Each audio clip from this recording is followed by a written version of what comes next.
Mabuhay ka forward thinkers. Welcome back sa Melvin C.C. Valenzuela Podcast.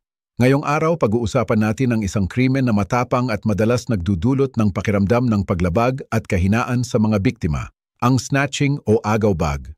Ang ganitong uri ng pagnanakaw, madalas ginagawa ng mga individual na nakamotorsiklo o minsan naglalakad lang, ay umaasa sa bilis at sorpresa para agawin ang mga bag, cellphone, o iba pang mahahalagang gamit mula sa mga shoppers na hindi naghihinala. Susuriin natin ang isang totoong agaw bag incident, aalamin natin ang mga tactics na ginagamit ng mga kriminal na ito, at pag-uusapan natin ang importanteng aksyon at responsibilidad